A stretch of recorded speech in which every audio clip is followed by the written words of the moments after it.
দিন বজ্রবিদ্যুৎ সহ বৃষ্টির পূর্বাভাস রাজ্যে একাধিক জেলায়। বৃষ্টির থামার নাম নেই। মঙ্গলবার থেকে শুরু হয়ে বুধবারও দিনভর দফায় দফায় বৃষ্টিতে ভিজেছে কলকাতা সহ রাজ্যের বিভিন্ন জেলা। আলিপুর আবহাওয়া দপ্তর সূত্রে খবর, এখন এই বৃষ্টির হাত থেকে রেহাই নেই। আরও বেশ কয়েকদিন কলকাতা সহ দক্ষিণবঙ্গের জেলাগুলিতে হালকা থেকে মাঝারি বৃষ্টির সম্ভাবনা রয়েছে। তো বন্ধুরা, ফের উত্তরবঙ্গ সহ দক্ষিণবঙ্গের কোন জেলাগুলি টানা 6 দিন বৃষ্টির সতর্কতা জারি করছে আবহাওয়া দপ্তর? এ বৃষ্টি কতদিন চলবে, এ বিষয়ে আবহাওয়া দপ্তর কি জানাচ্ছেন? এর পাশাপাশি দেখে নেব বাংলাদেশের কোন জেলাগুলি বৃষ্টির পূর্বাভাস জারি করছে আবহাওয়া দপ্তর। বিস্তারিত জানতে হলে ভিডিওটিকে প্রথম থেকে শেষ অবধি সম্পূর্ণ দেখবেন। ভালো লাগলে লাইক করবেন। এই ধরনের লেটেস্ট খবরগুলি পাওয়ার জন্য চ্যানেলটিকে সাবস্ক্রাইব করে আমাদের সঙ্গে থাকবেন। তো চলুন এক নজরে দেখে নেওয়া যাক। বৃষ্টির সঙ্গে বইতে পারে দমকা হাওয়া। উত্তরবঙ্গের জেলাগুলিতে বৃষ্টির পূর্বাভাসও রয়েছে। কিছু জেলায় হতে পারে ভারী বৃষ্টি।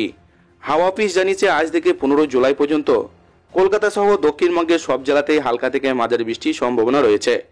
এই সময়ে কিছু জেলায় ঘন্টায় 30 থেকে 40 কিলোমিটার বেগে দমকা হাওয়া বইতে পারে। আজ থেকে 15 জুলাই পর্যন্ত উত্তরবঙ্গের সব জেলাতেই বৃষ্টির পূর্বাভাস রয়েছে। হাওয়া অফিসের পূর্বাভাস অনুযায়ী আগামী 14 জুলাই দক্ষিণ 24 পরগনা, উত্তর 24 পরগনার কিছু জায়গায় ভারী বৃষ্টি হতে পারে।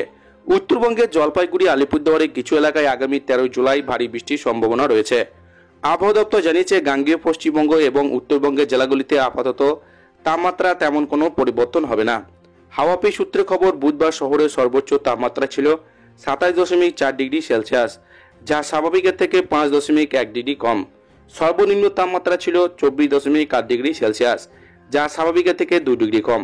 শহরে বাতাসে আপেক্ষিক আর্দ্রতা পরিমাণ ছিল সর্বাধিক 98%, ন্যূনতম 97%। গতকাল শহরে দুপুর থেকে বিকেল পর্যন্ত টানা বৃষ্টির ফলে তাপমাত্রা অনেকটাই কমেছে। আজ নিম্নচাপের প্রভাব থাকবে। সকালের দিকে রোদ উঠলেও আকাশ থাকবে মেঘলা।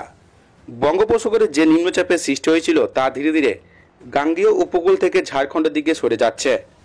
ফলে বাংলা এবং উড়িষ্যার উপর থেকে ঘূর্ণাবর্তের প্রভাব হ্রাস পাবে।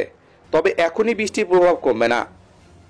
কলকাতা সহ দক্ষিণবঙ্গের বেশিরভাগ জেলাতে বজ্রবিদ্যুৎ সহ ঝড় বৃষ্টির আশঙ্কা রয়েছে, যা চলবে আগামী 2 থেকে 3 দিন, এমনটাই জানিয়েছে আবহাওয়া দপ্তর। এছাড়া সারা সপ্তাহ জুড়ে দক্ষিণবঙ্গের জেলাগুলিতে হালকা থেকে মাঝারি বৃষ্টি চলবে। আবহাওয়া দপ্তর পূর্বাভাস অনুযায়ী আজ কলকাতায় আজকে সর্বোচ্চ তাপমাত্রা নেমে 31 থেকে 33 ডিগ্রি সেলসিয়াসের মতো। তার সঙ্গে বাতাসের আর্দ্রতা পরিমাণও তুলনামূলকভাবে বেশি থাকবে। সকালের দিকে রোদ ঝলমলে আকাশ থাকলেও দুপুর থেকে মেঘাচ্ছন্ন থাকবে আকাশ, সেই সঙ্গে হতে পারে বৃষ্টি। কলকাতা সহ পশ্চিম বর্ধমান, বাঁকুড়া, বীরভূম, ঝাড়গ্রাম এবং পশ্চিম মেদিনীপুরের কিছু অংশে তাপমাত্রা একই থাকবে। পশ্চিম অঞ্চলের একাধিক জেলায় বজ্রবিদ্যুৎ সহ ঝড় বৃষ্টির সম্ভাবনা রয়েছে। অন্যদিকে উত্তরও আজও বৃষ্টিপাতের পূর্বাভাস রয়েছে। দার্জিলিং, কালিম্পং, শিলিগুড়ি, জলপাইগুড়ি সহ উত্তরবঙ্গে একাধিক জেলায় বিকেলের দিক থেকে বৃষ্টি হতে পারে। বজ্রবিদ্যুৎ সহ বৃষ্টিপাত হতে পারে উত্তরের জেলাগুলিতে। শিলিগুড়িতে আজ সর্বোচ্চ তাপমাত্রা 32 ডিগ্রি পর্যন্ত হতে পারে। মালদাতে তাপমাত্রা সামান্য বেড়ে থাকবে 34 ডিগ্রি। জলপাইগুড়ি, কোচবিহার সহ উত্তরের বিভিন্ন জেলায় তাপমাত্রা 31 থেকে 33 ডিগ্রির মধ্যেই থাকবে।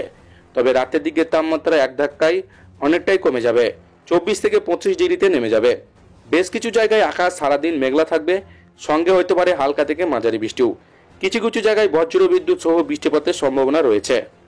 তো বন্ধুরা, এই ছিল আজকের লেটেস্ট ট্রেন্ডিং খবর। ভিডিওটিকে ভালো লাগলে লাইক করবেন, আর এই ধরনের লেটেস্ট খবরগুলি পাওয়ার জন্য চ্যানেলটিকে সাবস্ক্রাইব করে আমাদের সঙ্গে থাকবেন।